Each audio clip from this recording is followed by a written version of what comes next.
pierde pertinencia. Y lo que voy a hacer es contarles parte de la tarea, llamémoslo un informe de avance, para ver si puedo dejar en ustedes unas semillas de ideas que no están todas resueltas, que probablemente de aquí va a salir más tarea para que sigamos trabajando juntos en esta conversación entre los sectores reales de la sociedad y la academia.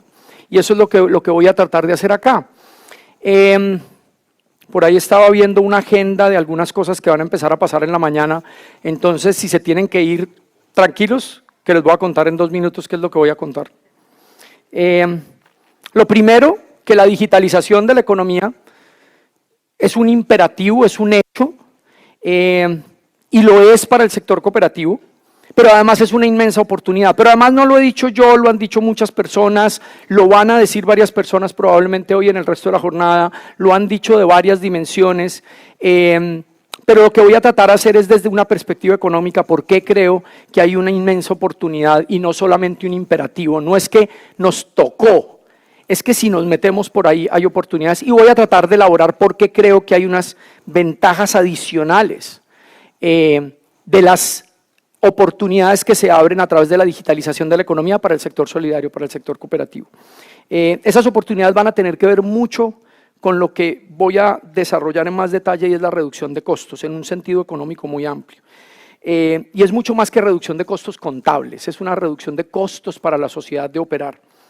Pero aún más interesante, creo yo, es que la naturaleza misma del problema de la digitalización de la economía de la información, de la economía del conocimiento, se parece mucho más a la naturaleza y el ADN del sector cooperativo y del sector solidario que la economía de mercado y a la economía privada. Y voy a tratar de explicar eso. Porque lo que es hoy la producción de conocimiento, la producción colectiva de conocimiento, la administración de la información y del conocimiento, va a depender para el futuro del planeta, para el futuro de la sociedad, de principios que han sido siempre cercanos al movimiento cooperativo y al movimiento solidario. Principios y mecanismos como la solidaridad, la reciprocidad, la confianza, la colaboración. Esos principios que siempre han estado en las médulas del sector cooperativo y solidario van a ser mucho más importantes para que pongamos la economía digital, la economía del conocimiento a andar para beneficio de la sociedad, que los principios que tradicionalmente han gobernado la economía con ánimo de lucro basada en la propiedad privada o basada en las iniciativas privadas. Y no estoy diciendo que esa economía con ánimo de lucro no deba existir. Claro que debe existir, tenemos que coexistir en un ecosistema.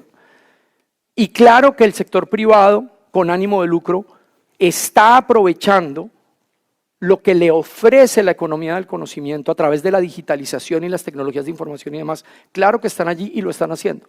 Pero lo que estoy tratando de decir es que el sector solidario, el sector cooperativo, no solamente tiene esa obligación de meterse por ahí, no solamente va a encontrar oportunidades, sino que además tiene mucho que aportar para entender cómo se produce, se comparte, se administra el conocimiento, porque es un problema de bienes comunes. Y de eso sabe mucho el sector solidario, el sector cooperativo, en el mundo entero, a punta de prueba y error, a punta de tratar y aprender y volver a darle, y a punta de quebrarse y volver a arrancar, a punta de crear vínculos de capital social, vínculos de relaciones, de redes de confianza entre las personas. Eso tiene mucho que enseñar a cómo la economía digital, la economía del conocimiento del siglo XXI, puede potenciarse para el beneficio de la sociedad. Y eso es lo que voy a tratar de argumentar hoy.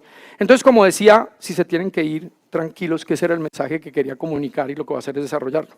Pero hay un pequeño detalle, y es que además de todas estas cosas maravillosas que tenemos que aportar desde la economía de la cooperación, tenemos algunos riesgos y costos. Y también quiero hacer mención a ellos. Porque también meternos por la digitalización de la economía va a abrir riesgos, en particular para el sector cooperativo. Entonces, de pronto les tocó quedarse, porque también voy a hablar de eso. Entonces, voy a desarrollar esto desde varios lentes distintos que la economía nos ofrece.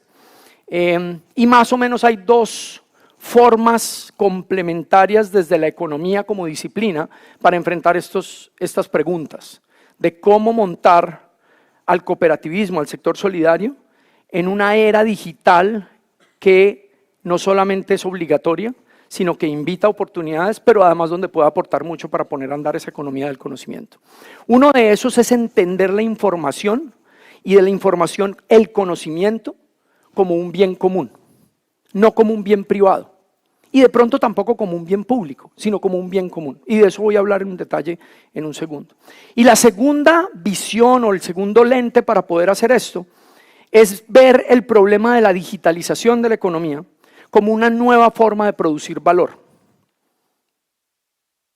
Y digamos que si uno piensa en la historia de la humanidad de las grandes revoluciones, digamos que esa primera revolución de la domesticación de animales y plantas, que fue transformadora de la historia de la humanidad, hace 60, 80 mil años, que empezó la humanidad a organizarse, a volverse más sedentaria porque empezó a dominar y domar plantas y animales para tener cultivos, para tener animales, empezó a aprender un montón de formas de colaboración, pero también de intercambio de mercados y demás. Pero en esa primera gran revolución estuvo muy llevada de la mano de una cosa que los economistas llamamos los rendimientos decrecientes. Cuando digo rendimientos decrecientes es que si usted le mete un primer esfuerzo de algo, de un insumo a la producción, esa producción sube y otro intento le sube más y otro intento le sube más, pero miren lo que estoy haciendo con la mano. Cada vez cada unidad adicional de esfuerzo da un poquito más, pero en menores cantidades. Y esa ley de rendimientos decrecientes es típica de todas las grandes revoluciones. Después vino la siguiente revolución agrícola, la revolución industrial, la revolución verde de la agricultura, cuando dominamos también los insumos químicos y demás. Y en todas esas revoluciones eran, métale un poquitico más de un insumo y gana. Y métale otro poquitico y gana más, pero siempre es con esta curva. Entonces, el primer bulto de fertilizante le aumenta a usted mucho la productividad, pero pregúntele, muchos de aquí saben del sector agrícola, pregúntele a alguien qué pasa cuando le mete el segundo bulto de fertilizante o el tercero o el cuarto. Incluso esa vaina hasta se le cae. Ese es el cuento de los rendimientos decrecientes. La revolución industrial fue lo mismo, la creación de la máquina de vapor, la creación de un montón de industrias, de revoluciones industriales para mejorar la productividad de la tierra, de la mano de obra y demás. El tractor, la máquina de vapor, el transporte motorizado, todo eso, lo mismo, una unidad más, una unidad más, una unidad más. Con la revolución digital nos va a pasar una cosa muy distinta y ya la estamos empezando a ver. Y es que la curva ya no es así, sino que la curva es así. Y si usted piensa en las primeras unidades de factor de producción, ¿cuánto le agregan al valor? De pronto le agregan muy poquito. Pero usted le agrega más conocimiento y esta vaina empieza a subir. Y agréguele más y va a subir de esta manera. Entonces la agregación de datos o la agregación de conocimiento a través de las estructuras de las redes de comunicación, de redes de información, pero también redes de relaciones sociales, de confianza, de reciprocidad, entre más de eso haya, la productividad es todavía más grande. Entonces ahí sí, la diferencia entre el primer bulto de fertilizante y el segundo y el tercero, que antes veíamos que iba decreciendo el rendimiento, aquí es al revés. Y si no, piensen en la cotidianidad de qué quiere decir para el sector solidario cooperativo que usted agregue una unidad más de conocimiento, una unidad más de relaciones de red, de confianza o reciprocidad, cómo van reforzando eso. Y voy a mostrarles un par de ejemplos de eso. Entonces, en esas dos perspectivas, y esta primera sobre el conocimiento como un bien común, lo que empezamos a ver es primero que el acceso abierto al conocimiento va a ser importante para generar valor económico. Y vamos a mencionar un par de ejemplos muy sencillos y donde se abre el potencial para el sector cooperativo. La otra es, ¿qué pasa cuando compartimos información? Nosotros estamos muy acostumbrados, y es muy de la visión empresarial tradicional, de que si mi conocimiento y mi información es valiosa, yo la tengo que cuidar. Porque compartirla es como darle oportunidad a la competencia para que me saque a mí del mercado. Y yo quiero romper esa visión porque creo que es importante entender que abrir el conocimiento crea incluso más valor. Pero nos da miedo, a todos nos da miedo. Y les voy a contar un ejemplo en particular que es muy interesante de precisamente eso. Y en particular que hay allí para el sector cooperativo. Ese es, digamos que, uno de los elementos de ese primer lente. En este otro lente de lo que se podría llamar el digital economics o la economía digitalizada o la economía digital, es pensar en que la economía de los bits de información puede traer un montón de ventajas, pero también de costos. Y voy a desarrollar ambos lados de la moneda. Porque creo que tampoco podemos volvernos demasiado optimistas e ingenuos si no reconocemos que hay unos elementos esenciales también de riesgos o de costos. Y en la entrevista que está en la revista que ustedes recibieron, conversábamos eso con Fernando, sobre también ese tipo de riesgos que están allí de la digitalización de la economía. Y esos riesgos están para todo el mundo, para el sector privado, para el sector gubernamental y obviamente para el sector solidario también. Entonces también vamos a hablar un poquito de eso. Entonces, digamos que frente al tema de la economía del conocimiento, obviamente del conocimiento como un bien común, obviamente tiene uno que pensar, bueno, ¿y los economistas qué han dicho sobre el tema del bien común? Y obviamente tengo que poner la fotografía de mi mentora y maestra intelectual de tanto tiempo, que es Elinor Ostrom, la única mujer que se ha ganado el Premio Nobel de Economía, la única, y ganó el Premio Nobel en el 2009, precisamente sobre su trabajo sobre la autogobernanza, sobre sus estudios acerca de cómo las sociedades se autogobiernan, más allá del modelo de mercado, más allá del modelo del Estado, cómo las comunidades construyen gobernanza del bien común. Y el trabajo de ella siempre fue desarrollado a partir de la observación empírica, de escuchar historias, de conversar, de ir al campo y ver las experiencias fallidas y exitosas de casos en que grupos de seres humanos se han organizado para administrar algún bien común. Y ese bien común podría ser un distrito de riego, podría ser una zona de pesquería, podría ser un bosque, podría ser un bosque donde se comparten recursos que se pueden extraer y consumir o vender. Y ese trabajo de entender cómo los bienes comunes materiales como los que acabo de ver, le abrió también la mente a esta señora de pensar el conocimiento también como un bien común. Y efectivamente trabajó con Charlotte Hess un buen tiempo, antes de que desafortunadamente la perdiéramos por un cáncer que no le dejó seguir trabajando porque estaba muy activa. Trabajando en el conocimiento como un bien común. Y voy a tratar de agarrarme de allí para presentar algunos de estos elementos.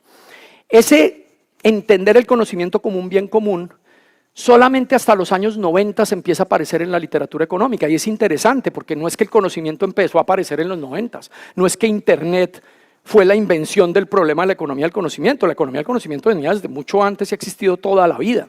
Desde todo el tiempo en que se da un desarrollo, un descubrimiento, una innovación, el conocimiento se empieza a compartir.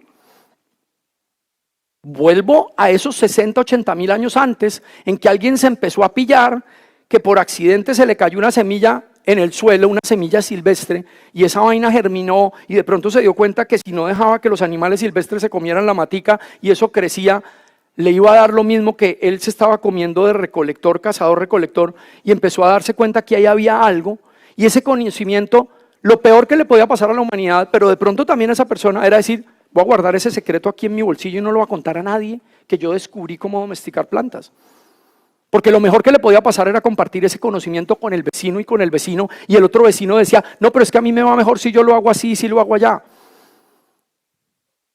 Y eso es lo que la economía del conocimiento hoy nos está ofreciendo si compartimos el conocimiento, pero si manejamos el conocimiento como un bien común. Y es donde yo veo que están las oportunidades para el sector cooperativo y solidario de cómo construir plataformas de compartir conocimiento que le agregue valor a la sociedad, pero además a cada uno de los emprendimientos solidarios. Y obviamente Elinor Ostrom estaba trabajando en el tema y fue de las primeras que escribió del conocimiento como un problema de un bien común. ¿Qué es importante ahí? Que hagamos una diferencia, y esto es muy común entre toda la gente que trabaja sobre tecnologías de información, sobre digitalización, sobre innovación de la información, y es entender que hay una diferencia muy grande entre simples datos a pasar a información, a pasar a conocimiento. Los simples datos per se, la verdad no es que valgan mucho, Pero cuando los datos se convierten en información porque hay una forma de depurarlos, de organizarlos, empiezan a producir información y esa información de pronto agrega valor. Pero el valor grande está cuando pasamos de la información al conocimiento. Ahora, eso de conocimiento es una definición, puede ser una definición abstracta, pero la pregunta es, ¿cuál es el conocimiento estratégico importante que para el sector cooperativo solidario puede ser valioso, vale la pena producir colectivamente porque está en el ADN del cooperativismo, producir colectivamente para compartir? ¿Y cuál es ese conocimiento valioso que vale la pena generar entre todos para compartir entre todos y agregarle valor a todos? ¿Qué es la esencia del problema de los recursos comunes? Y ahí es donde está el valor, ahí es donde está el valor de los que trabajan en Big Data, de los que trabajan en Data Analytics. Ese es el valor, esa gente vale en el mercado hoy porque es capaz de convertir datos en conocimiento. Cuando usted convierte datos en conocimiento a través de herramientas de digitalización que tienen que ver con visualizaciones, analítica de datos, algoritmos, modelos de simulación, modelos de análisis econométrico, usted convierte datos en conocimiento y ese conocimiento se agrega valor. Y ahí es donde va a estar uno de los retos grandes ¿y eso por qué le pega al sector cooperativo? Y sobre todo tiene que ver con el hecho de que si el conocimiento per se es un bien común, que es no rival, y cuando me refiero a no rival es que si alguien lo consume, su consumo no le evita ni le reduce la posibilidad de consumo de las otras personas, eso puede generar valor social. Pero obviamente por esa no rivalidad, de que a usted consumirlo no le quita la oportunidad de otros de consumirlo, implica que hay que generar una gobernanza para poderlo producir, y poderlo compartir y poderlo administrar, porque siempre habrá el incentivo, que es uno siempre de los retos grandes del modelo de cooperación, que haya gente que quiera chupar rueda a los demás y entonces usted simplemente se cruza de brazos, que otros lo produzcan y cuando lo produzcan y lo compartan, yo me lo apropio, lo traigo para mí, le saco los retornos y no aporto el esfuerzo o el costo para poderlo generar para todos. Y ese es el reto permanente entre cómo lidiar entre esos incentivos individuales de que es costoso aportar para producir conocimiento, pero que una vez producido el conocimiento y compartido le genera beneficio a todos. Ahí está el reto grande y la teoría, y ya les voy a mostrar una aplicación simplemente para ponernos a pensar cómo lo podríamos aplicar en la era de la digitalización de la economía al caso particular de la gobernanza de los bienes comunes. Y en esto va a ser muy importante entender las plataformas digitales. Las plataformas digitales por construcción son espacios compartidos. Uber es una plataforma digital en donde hay un espacio compartido por la empresa que administra esa plataforma, pero sobre todo un espacio compartido de los usuarios y de los conductores afiliados. Y todos ellos se benefician de compartir ese territorio compartido. Todos ellos se benefician de que haya un espacio, esa plataforma digital, porque tratar de lograr esa transacción entre un pasajero y un conductor en otro modelo distinto al de espacios comunes sería o muy engorroso o muy complicado, pero además existió en su momento. Todos teníamos por ahí guardada una tarjetica de un taxista conocido. Y muchas veces uno llamaba al taxista conocido, le necesito que me ayude a hacer una vuelta, y había veces en que no estaba disponible. Ahora ya no tiene que tener esas relaciones bilaterales entre un solo individuo específico y un solo individuo específico que traten de sincronizarse para poder hacer la transacción, porque ahora hay una plataforma como espacio común que permite que ahora usted pueda recurrir a muchas más posibilidades de conductores y a muchas más posibilidades de pasajeros. Y ese espacio es compartido, pero ojo que este es un buen ejemplo de lo que dije, que ya no es esa economía de la curva de esta forma, en que un kilo más de fertilizante le agrega producción y el siguiente ya no tanto y ya no tanto y ya no tanto. ¿Cuándo empieza a valer las plataformas digitales? ¿Cuándo empieza a tener valor económico? No es en las primeras o en las segundos usuarios o carreras o transacciones que se den, es cuando se dan más y más y más. Y entre más transacciones se den, más valor se va a agregar. También les voy a mostrar un par de ejemplos de eso, de cómo la economía digital es una economía que ya no es de los rendimientos decrecientes, sino de los rendimientos crecientes, en que unidades adicionales de transacciones, de información, de insumos en la economía digital, entre más de eso haya, más valor agregado se está generando. Y la tasa de crecimiento es mayor entre más haya de eso. Waze es otro ejemplo de esos. Imagínense Waze en los primeros días o semanas en que empezó a tener 2 o 3 o 4 personas produciendo información. Era información muy poco confiable, era información muy volátil, era información muy incompleta. ¿A usted cómo le va bien con Waze hoy como sistema de orientarse por dónde debería irse para llegar a tiempo a una reunión o para devolverse para la casa? En la medida en que haya todavía más gente metida, entre más gente esté allí, el valor agregado de una transacción más es todavía más grande. Eso es la economía digital, en la que hay esos rendimientos crecientes a escala. Y la pregunta de nuevo es eso, ¿cómo puede ayudarnos al sector cooperativo, al sector solidario, a entender cómo la digitalización de la economía nos puede generar esos retornos crecientes a escala para beneficio de todo el sector? Y de nuevo, esto está basado en ese último punto que está allí, y es que el valor económico es más que proporcional al número de transacciones y al número de usuarios. Porque la congestión no va a ser un problema, todo lo contrario, entre más gente se meta por ahí, mejor para todos, más valor tiene la compañía. Es en esto en que han capitalizado su valor Google, Facebook, Twitter, todas las plataformas digitales ganan valor entre más usuarios adicionales tengan. Y uno diría, pero más usuarios es más costo, pero esos costos son mínimos, que es lo que voy a tratar de mostrarles ahora, comparado con los retornos de que haya tantísima gente metida allí. Y con el valor adicional, que vuelvo y repito, tiene que ver con la naturaleza, con el ADN del cooperativismo, y es que todas esas plataformas digitales se alimentan mucho de las relaciones personales de confianza y reciprocidad entre la gente. El señor Zuckerberg hace plata de que usted y yo y los que estamos aquí compartamos información de quiénes son nuestros amigos, quiénes nos gustan, quiénes tienen afiliaciones parecidas a nosotros, en cómo nos vestimos o en las ideas políticas que tenemos. ¿Por qué? Porque las agencias de publicidad que quieren anunciar allí le preguntan a Facebook, cuénteme qué gente le interesa esto, y le focalizan la publicidad a esa gente basado en que la gente le regaló en bandeja de plata a esas plataformas digitales toda su información de su capital social. ¿Y sí me entiende lo que estoy diciendo sobre el sector cooperativo? El ADN del cooperativismo está basado en el capital social, en las relaciones sociales. Y hay gente que está capitalizando ese valor, y eso está bien. Lo están haciendo en el libre juego de la economía de mercado, y simplemente nosotros estamos regalando esa información. Hay gente que no la quiere regalar. Hay gente que se sale de las plataformas, hay gente que limita mucho la información que confiesa o que regala allí.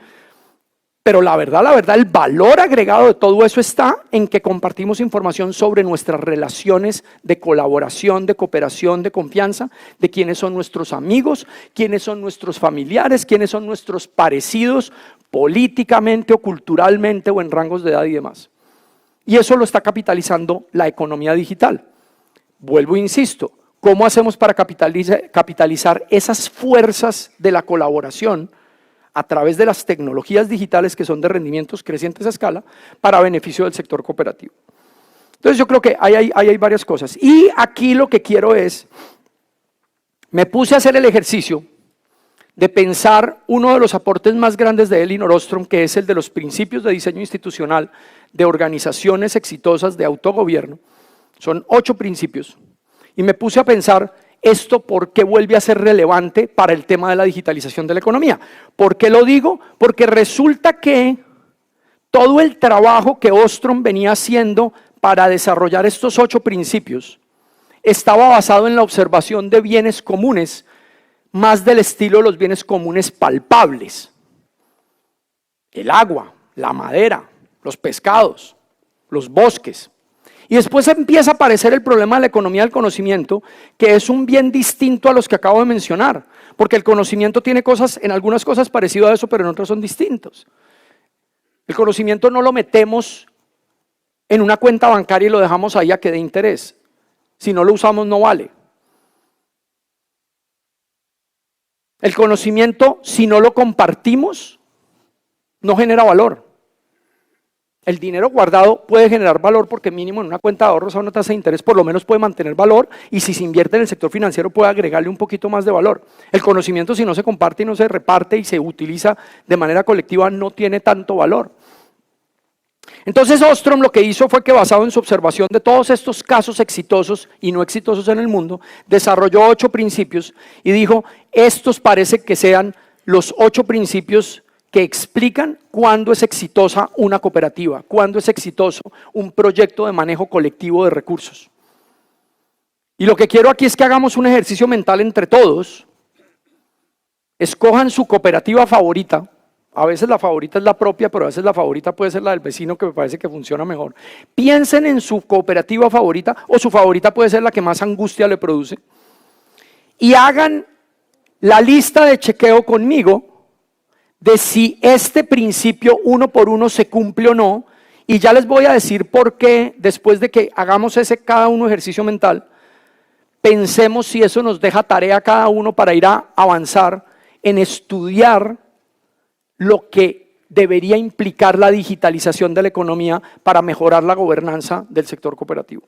El primer principio que Ostrom definió es el de los límites claramente definidos. Los límites claramente definidos es que ella encontró que cuando había un emprendimiento colectivo, una cooperativa, una asociación, una empresa asociativa y demás, que tenía claramente definido dónde estaban los límites, y si utilizo este grupo de ustedes aquí, y queda claro que todos ustedes comparten un distrito de riego, y queda claro que de este corredor para allá ellos no tienen derecho a acceder al recurso, y de allá para allá tampoco, y que está claro que ustedes son los beneficiarios porque están claramente identificados y los otros no son beneficiarios. Cuando ese emprendimiento cooperativo es capaz de definir claramente los límites de quién sí y quién no, hay más probabilidad de éxito. Entonces ese es un primer punto que uno empieza a evaluar. En el caso de mi cooperativa favorita, ¿se da eso con claridad o no? Y en la mayoría del sector cooperativo es claro que hay una lista de membresía, pero acuérdense que hay zonas grises. Hay zonas grises de quien todavía no ha pagado y ha incumplido y va tarde en los créditos y demás, y a veces el reglamento dice que se excluye o no los beneficios, pero a veces no se excluye, y si es amigo del gerente y no es amigo del gerente, y si es pariente del alcalde y no es pariente del alcalde, que fue una de las historias que conversamos esta mañana, empiezan a aparecer zonas grises. Entre más sea vaga esa zona gris de delimitación de quién está dentro de los límites de beneficio del proyecto colectivo y que no, entre más clara sea esa definición, más probabilidad de éxito. Ese es el primero. El segundo es que haya una congruencia entre las reglas y el entorno. En términos de las condiciones locales, pueden ser físicas, pero pueden ser también culturales o políticas.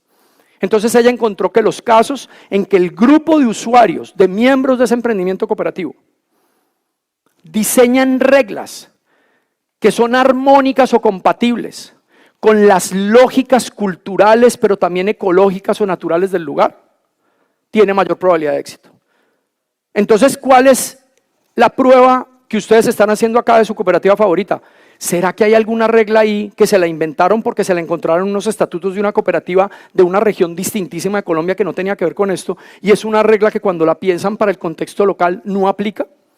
Hasta en los términos.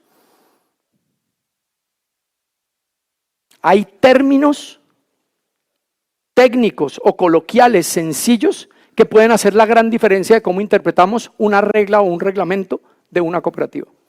Entonces ese es el segundo punto, y es que hay una congruencia entre las condiciones locales, por ejemplo ecológicas o culturales, y la definición de las reglas. El tercer principio de éxito es que los miembros y usuarios de la cooperativa participan en la generación de los acuerdos. Esa sí que es interesante para el sector cooperativo. ¿Cuántas veces hay cooperativas que hacen literal copy-paste de los reglamentos de otra cooperativa, lo traen y lo enchufan acá, y los nuevos usuarios o miembros no participaron de ello? Y esa no participación en el diseño y modificación de las reglas es otro de los principios que aumenta o no éxito. Entonces ustedes ya van haciendo su checklist de su cooperativa favorita, si se cumplen cada una de estas cosas o no. Cuarto principio, que la supervisión y monitoreo del cumplimiento de las reglas en la empresa cooperativa o asociativa y demás, ¿está respondiendo a los usuarios directamente o los usuarios mismos son los miembros de la supervisión y el control? Fíjense lo que estoy diciendo, pueden ser cualquiera de las dos. Puede ser que la cooperativa sea de un tamaño particular que requiera que tenga que montar su propio sistema de monitoreo y de sanción y de control y de revisión fiscal y demás, que no sea de los mismos usuarios, pero que los usuarios sientan que ese ente de supervisión está siendo, como se dice en inglés, accountable, que está respondiendo directamente a los usuarios, o que son los usuarios mismos miembros de esa supervisión y control. Y esto es muy interesante, y ustedes lo saben que en el sector cooperativo no es solamente esa dimensión formal de reglamentos formales con personas formalmente asignadas a las tareas de supervisión, es también la supervisión y el control social entre los mismos miembros.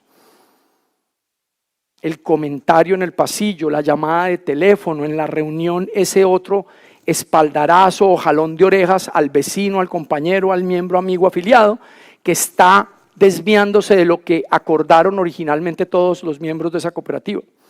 Entonces, de nuevo, cuarto principio, que la supervisión esté hecha o por gente que está respondiendo directamente a los usuarios o a los afiliados, o que esos usuarios o afiliados directamente hacen esa supervisión ellos mismos. Entonces, para su cooperativa favorita, piensen si eso se está cumpliendo o no. Quinta, proporcionalidad en las sanciones. Esta sí que es importante. En muchas ocasiones se hacen sanciones desproporcionadas a la falta, que lo que hacen es destruir la confianza.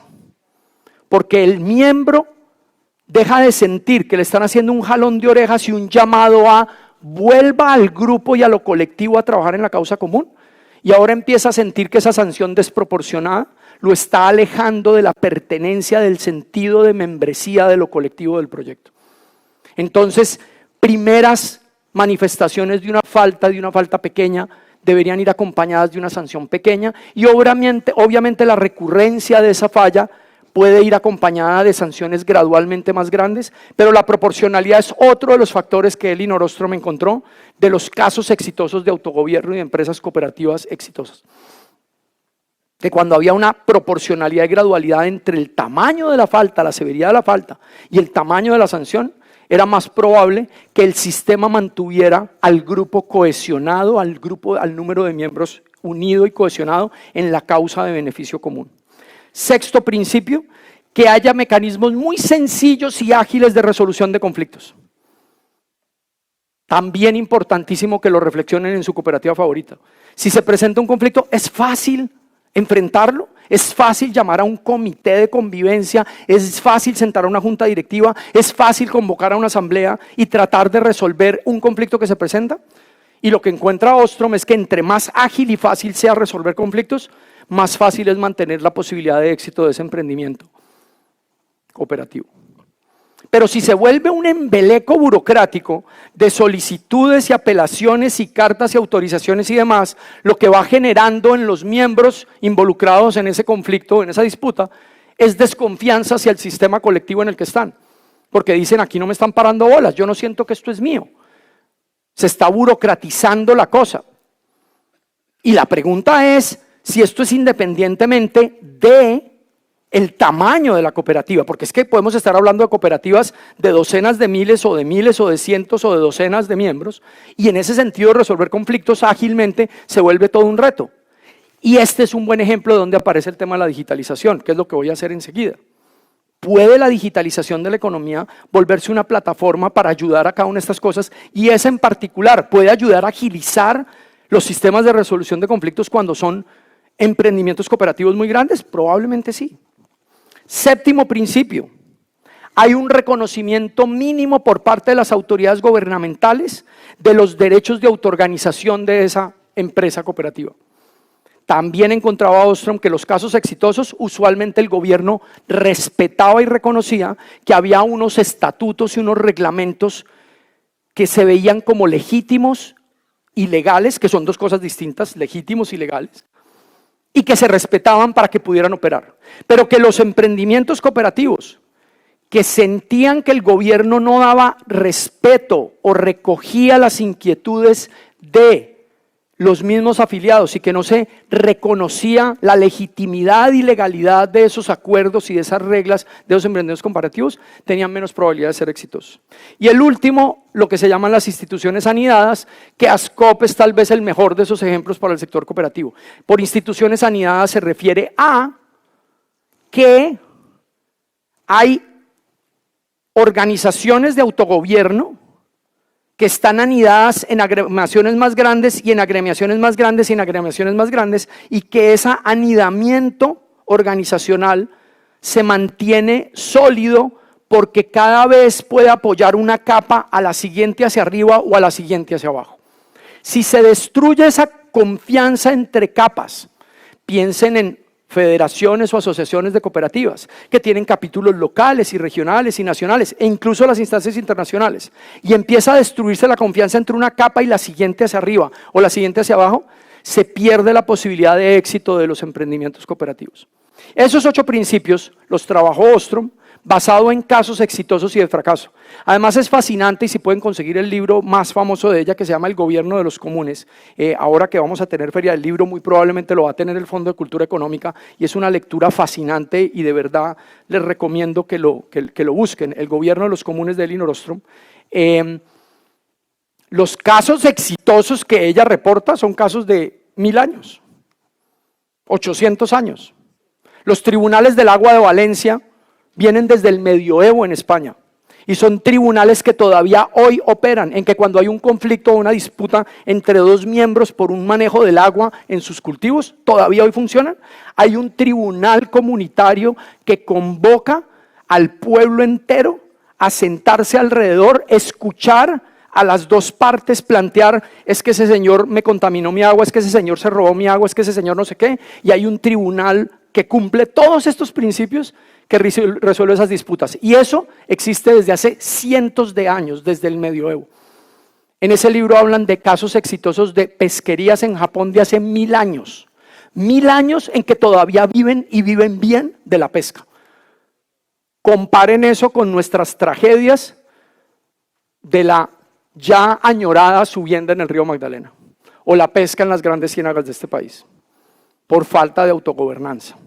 Entonces, esto que se trabajó para todo eso, la pregunta es si eso tiene aplicaciones o no para el tema de la economía digital. Y ustedes se preguntarán, y Juan Camilo, ¿por qué está preguntando, hablando de economía digital, y va a empezar a hablar de un resguardo indígena por allá en el río Caquetá medio?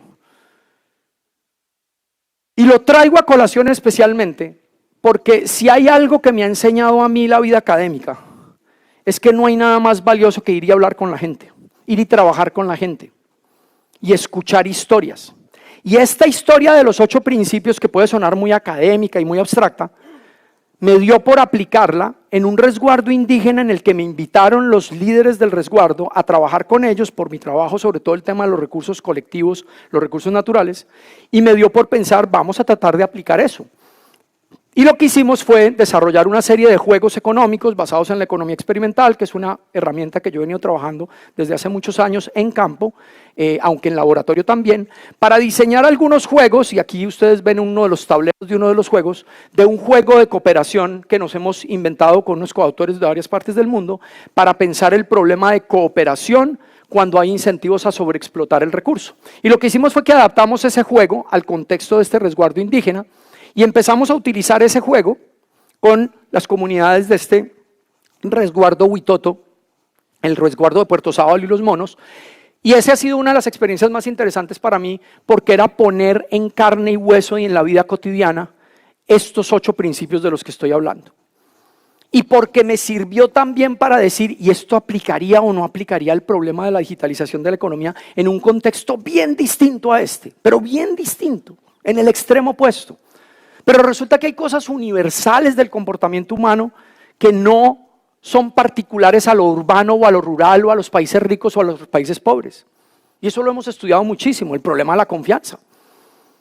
El problema de la confianza y la confiabilidad, que fue uno de los temas que trabajamos mucho hace 2 años, cuando de nuevo ASCOP me visitó en la oficina y me puso tarea, y entonces trabajé la tarea para trabajar en ese tema y hablé un montón del tema de la confianza y la honestidad.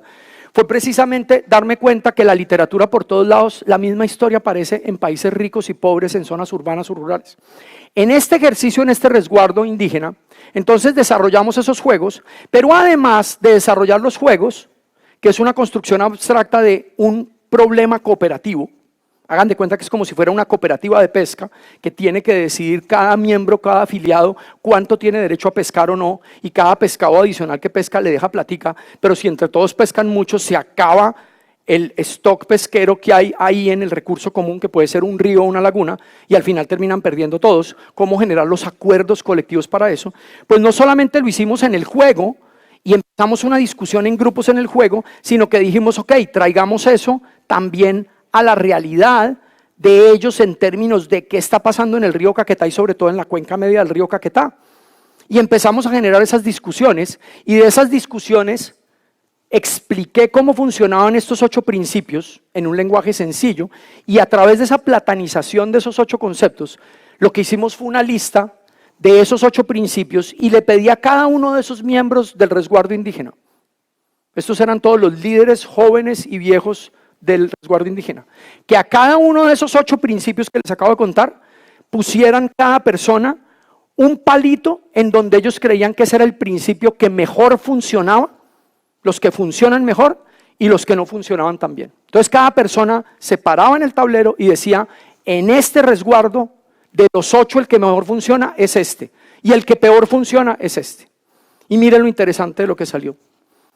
Clarísimo y de lejos, el principio 1, que es el de los límites bien definidos, la mayoría, tal vez con el principio 3, que es el de que la mayoría de las personas participan en el diseño de las reglas, eran de lejos, para la mayoría de estos usuarios, el que más estaba cumpliendo, o los 2 que se estaban cumpliendo. El segundo más o menos se estaba cumpliendo según varios de ellos, y todos los otros no aparecieron como de mejor cumplimiento.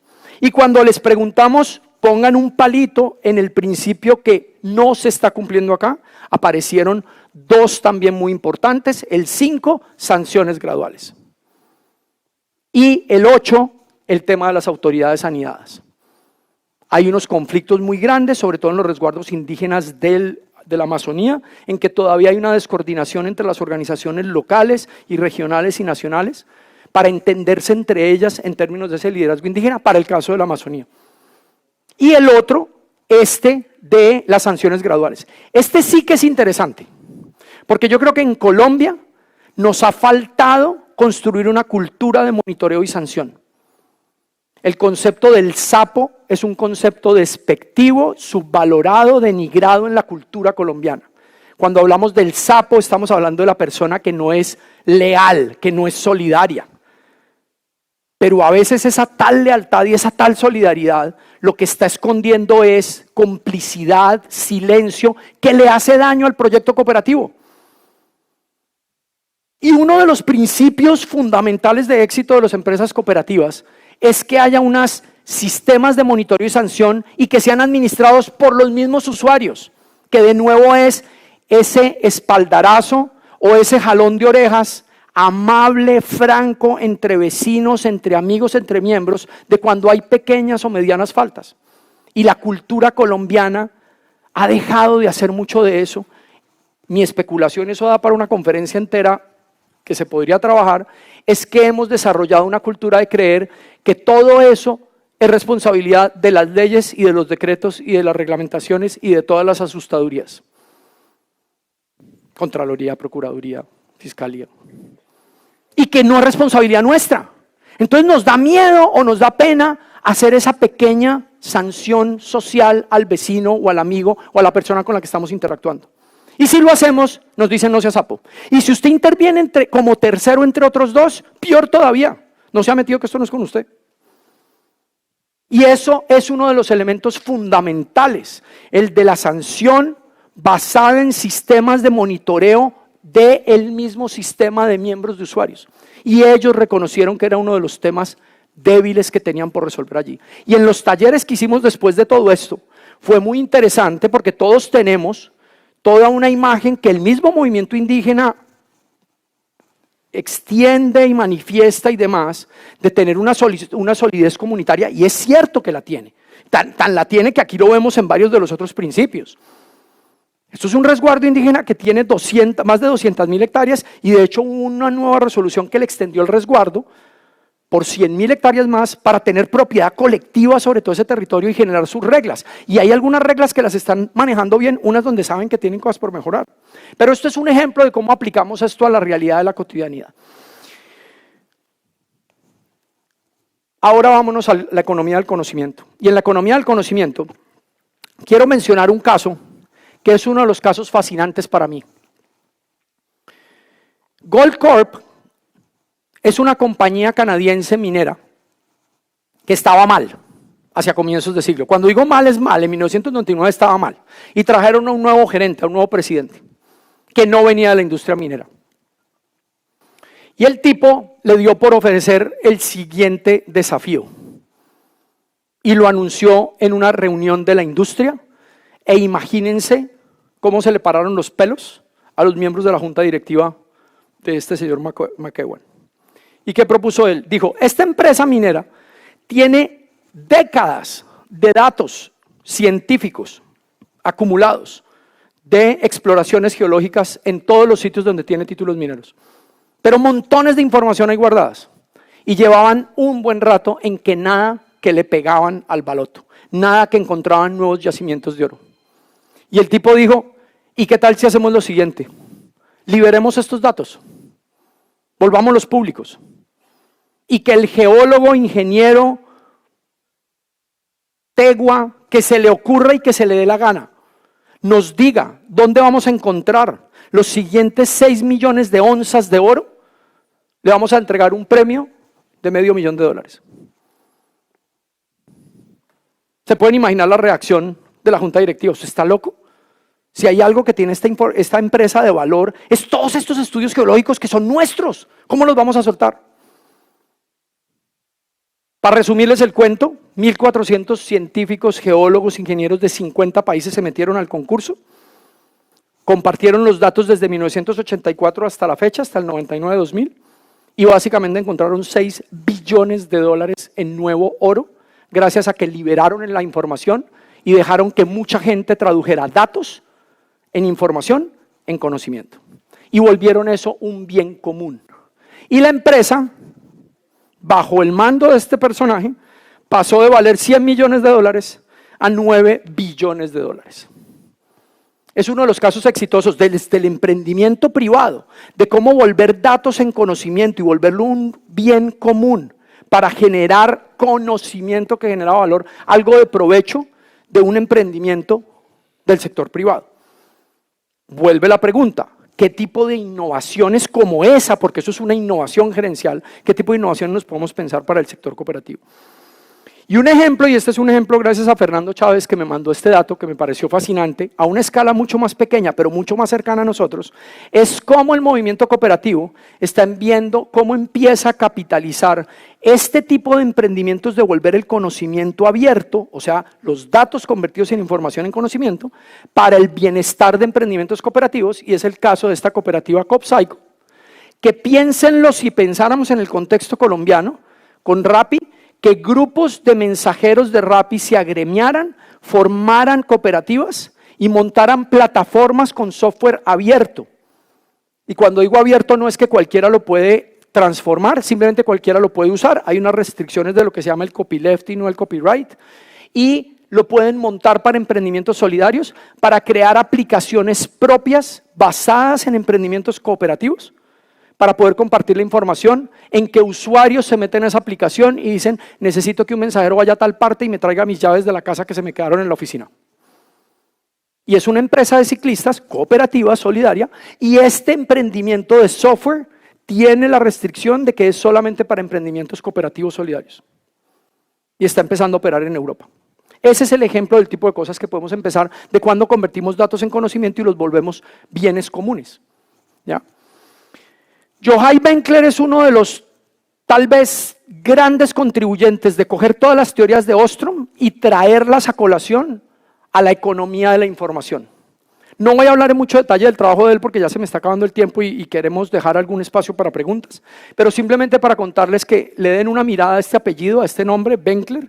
De hecho, el libro de él más famoso, La riqueza de las redes, es gratuito, es abierto, es de acceso abierto. Si ustedes se meten en Benkler, The Wealth of Networks, lo van a encontrar gratis y lo pueden bajar. Y otro libro adicional que él escribió, que es El Pingüino y el Leviatán, que para quienes son geeks y techies de la digitalización entenderán la analogía con el tema del pingüino como uno de los momentos claves del desarrollo informático cuando Linux le empezó a competir a los grandes sistemas operativos que eran propietarios y privatizados de las grandes empresas. Pero una de las cosas más interesantes que dice Benkler es esto: el mundo está cambiando muy rápido, cada vez está más interconectado y cada vez va a ser más difícil que una sola empresa concentre toda la información necesaria para resolver un problema. Ese es el caso de Goldcorp. Ella sola no estaba siendo capaz, a pesar de tener esa riqueza de datos, pero no de conocimiento, en todos esos terabytes de información de datos geológicos, porque el mundo está mucho más complejizado y cuando abre y libera eso y lo vuelve un bien común, lo que hizo fue generar valor. Y ese es el mensaje allí. Sobre el tema de la economía digital, simplemente quiero demostrarlo con un par de ejemplos más. Este es uno de ellos. Probablemente varios hemos ido a mercadolibre.com, eBay, Amazon y demás a buscar cosas usadas. ¿Ya? Y cuando uno va a comprar cosas usadas, también como cuando uno va a un concesionario a comprarse un carrito usado porque no le alcanza la plata para el nuevo, uno tiene un montón de sustos. ¿Quiénes aquí han hecho en algún momento una compra de un carro usado? De esos que alzaron la mano, alcen la mano los que cuando estaban comprando el carro estaban muertos del susto de que les fueran a meter un gol y no les estuvieran diciendo la verdad del carro usado. Creo que los mismos.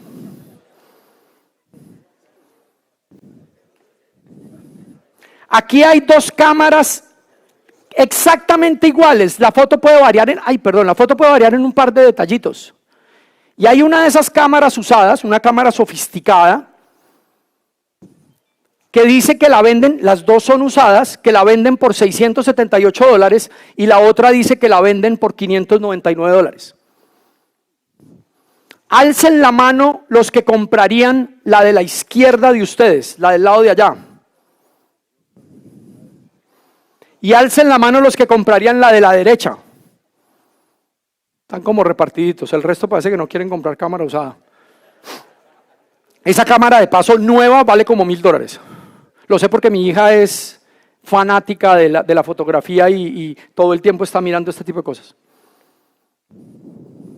¿Qué diferencia ven entre esos dos conjuntos de datos de exactamente las mismas dos cámaras usadas? ¿Una tiene qué? Sí, hay unas diferencias allí. Una tiene un lente adicional, esta no, pero ese puede ser una diferencia. ¿Qué otra diferencia ven por ahí? Señor, la calificación del vendedor. Hay gente que está diciendo que esa es. Imagínense que aquí hay 40 personas calificando y aquí hay 2 del vendedor de usuarios. ¿Cuál tiene más confianza de que es un vendedor confiable? El de la izquierda, porque más gente pasó por experiencias con él. Ese cuentico de las estrellitas vale oro para Amazon, vale oro para eBay, vale oro para Mercado Libre. Y ese es el ejemplo del cuento de las economías crecientes a escala, del valor del conocimiento, de los datos convertidos en conocimiento.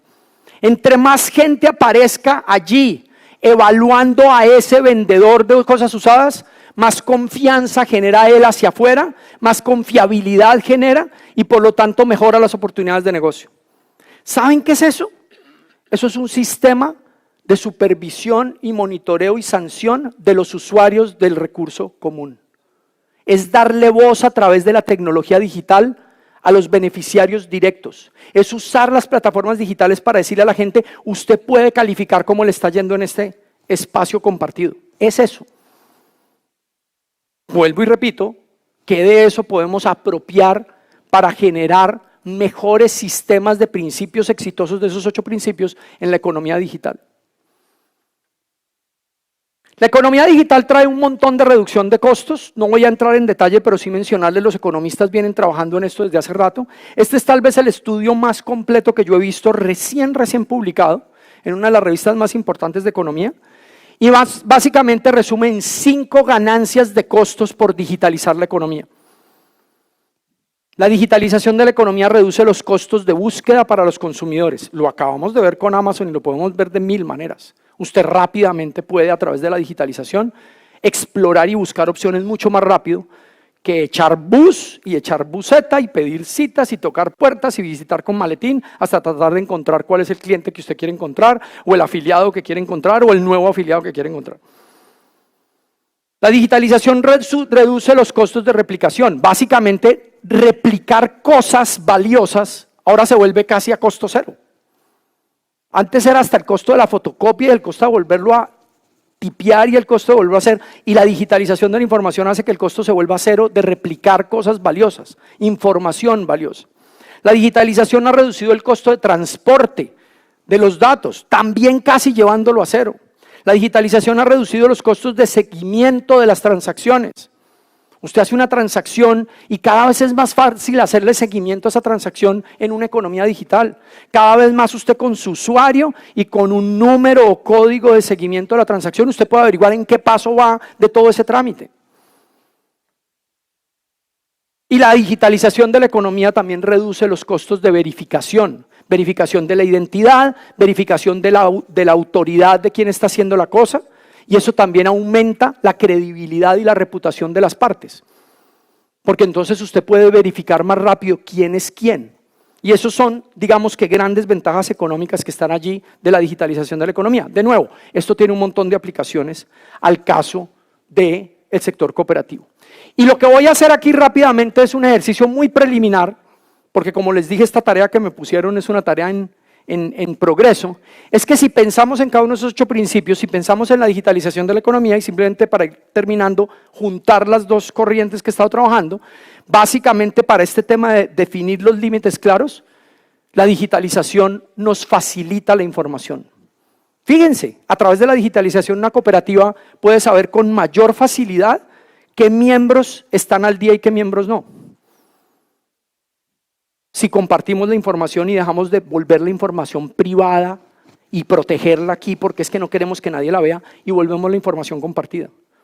Y eso tiene unas consecuencias gigantescas para los sistemas de control y de monitoreo de los mismos miembros, porque a través de la digitalización podemos saber cómo están todos los miembros en términos de sus obligaciones, en términos de sus aportes, en términos de sus contribuciones, de sus opiniones, de ese tipo de cosas. Si pensamos en el tema de la congruencia entre las reglas y el contexto local, es muy probable que la digitalización genere mayor facilidad de adaptar más rápidamente los contextos y las reglas a esas situaciones locales. Porque a través de la digitalización es más fácil actualizar páginas de web, actualizar textos, actualizar información misma de todo lo que está pasando. Si pensamos en que los usuarios participen en las reglas, imagínense si no va a facilitar la digitalización la posibilidad de que la gente no tengan que reunirla físicamente porque a través de plataformas virtuales todos pueden opinar. Aparece una propuesta de cambiar una regla o unos estatutos o algún reglamento en particular y que se pueda a través de documentos compartidos en internet, todos los usuarios meter la mano y poder hacer seguimiento quién cambió ese párrafo y quién no, porque ahí está la firma digital de cada uno de ellos.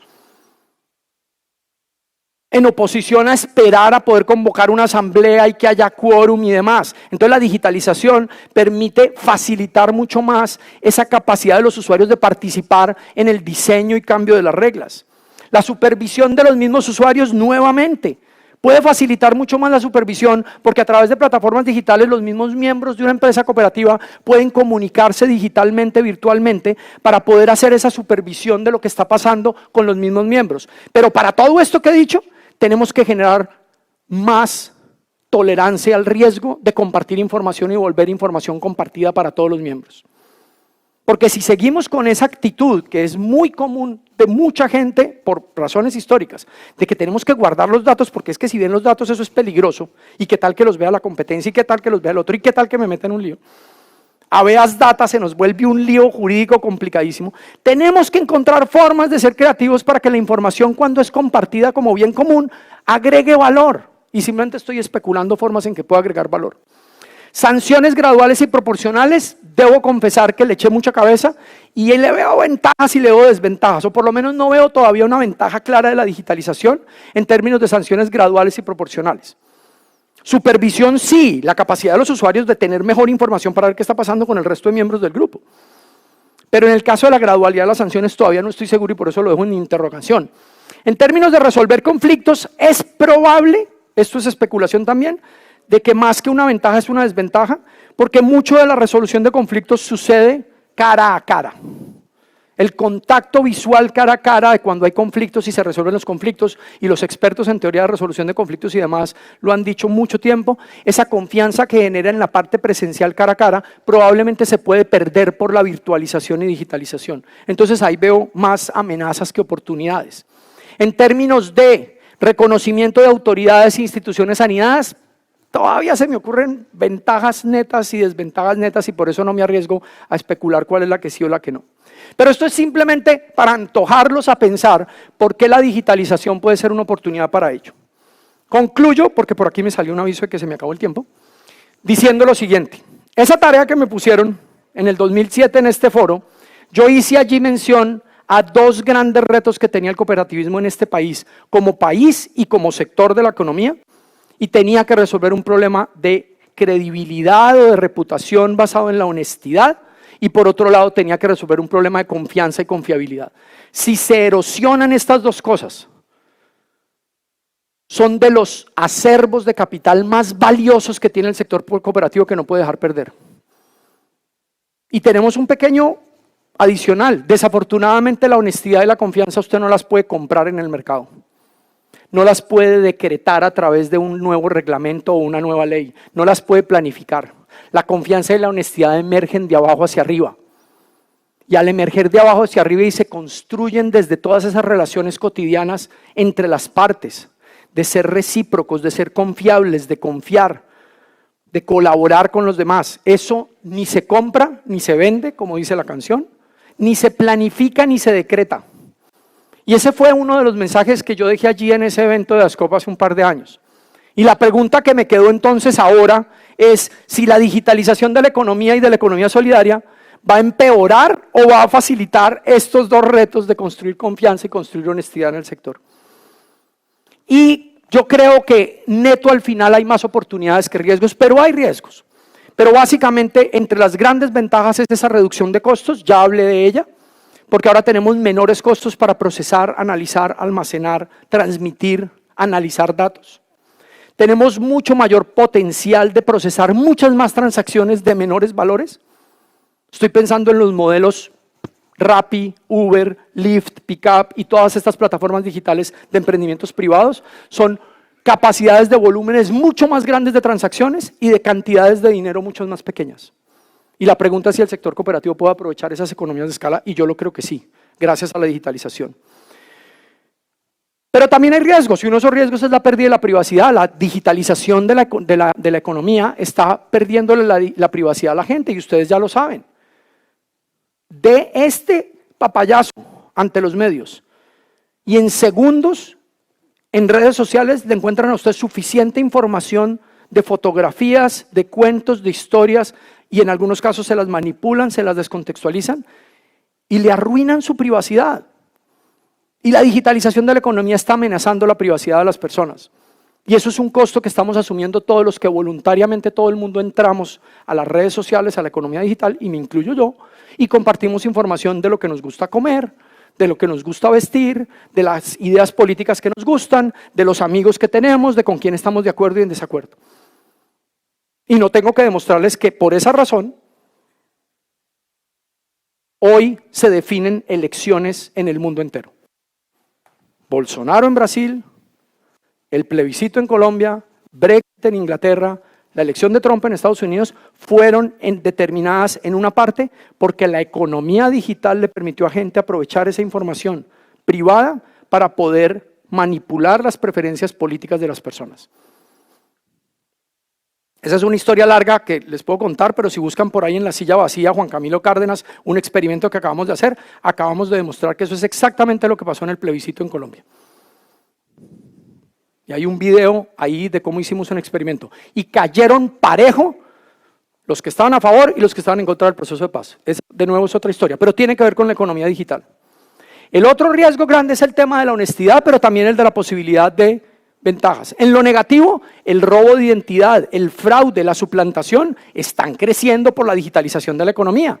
Nos roban la identidad digital y nos crean cuentas paralelas y nos roban plata electrónicamente. Ese es un riesgo y hay que ver cómo lo mejoramos. Pero también es cierto que la reducción de los costos de verificación y la construcción de autenticación de los individuos están cada vez más rápidos, más bajos y permiten entonces agilizar mucho más las transacciones. Que estar pidiendo, como le toca a los pobres pensionados en muchos casos, la prueba de vida de tener que ir en físico, en vivo, a presentarse ante un banco a decir que todavía existe para que le paguen la pensión, porque es el sistema de desconfianza total. Y la confianza, como último punto, en lo negativo, efectivamente hay en la digitalización menor contacto cara a cara, pero también hay mayor posibilidad de construir reputación. Entonces, las estrellitas, por un lado, nos permiten construir credibilidad y reputación positiva y nos están sancionando cuando no nos comportamos a la altura del proyecto colectivo. Esas son las estrellitas, que utiliza mucho el sector privado. Y uno se pregunta si para el sector solidario podían ser una herramienta también de generar mecanismos de reputación y de confianza de los mismos miembros de los emprendimientos cooperativos.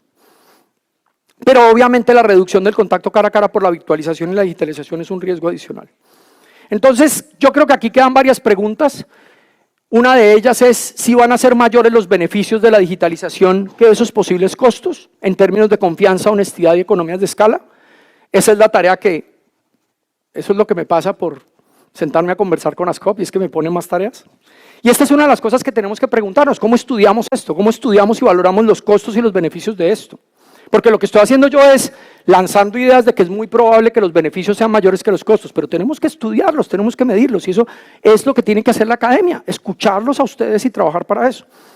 ¿Será que las cooperativas basadas en plataformas digitales deberían ser de menos usuarios o de más usuarios? Esa pregunta me tiene todo el tiempo pensando. ¿Será que la digitalización permite crear cooperativas de grupos más grandes? ¿O será que precisamente por los costos deberían ser grupos más pequeños? No tengo una respuesta clara, creo que es una pregunta empírica, hay que ir y mirar a ver qué está pasando. Si la digitalización permite agregar más afiliados, pero al despersonalizar más las relaciones se destruye la confianza, pero se reducen los costos de transacción de las operaciones. Es un reto súper interesante.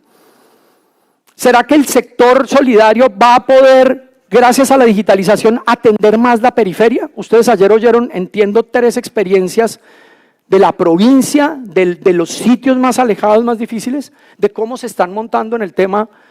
Y en ese sentido, ¿será que la digitalización va a poder acoger más de ello? Esa es una pregunta que creo que es bien interesante. Si la digitalización le permite poder llegar más a esa periferia del país, que además no está interesada en atender necesariamente todos los otros competidores del sector privado en crédito de ahorro, en crédito de consumo, en vivienda y demás. El tema de la economía informal es un reto grandísimo y uno se pregunta si toda la economía informal y de autoempleados es un sector que está desatendido, que podría la economía digital con el sector cooperativo atender y acoger dentro de sus figuras. Ese es el ejemplo de Coop Cycle, de la cooperativa de ciclistas que utilizaron plataformas digitales para montar su emprendimiento cooperativo. ¿Será que la digitalización va a mejorar la credibilidad del sector? ¿O será que la puede erosionar? Esas son preguntas abiertas que hay ahí. Yo creo que la digitalización llegó para quedarse, es un hecho. Creo que está más en las oportunidades, que ya las he mencionado varias veces, y simplemente en todas esas oportunidades lo que hay ahora es trabajo. Trabajo para probar a punta de prueba y error, para que colaboremos entre el sector real y el sector cooperativo y las universidades, la academia, para poder enfrentarnos a resolver estos nuevos retos y estas nuevas preguntas. Muchísimas gracias.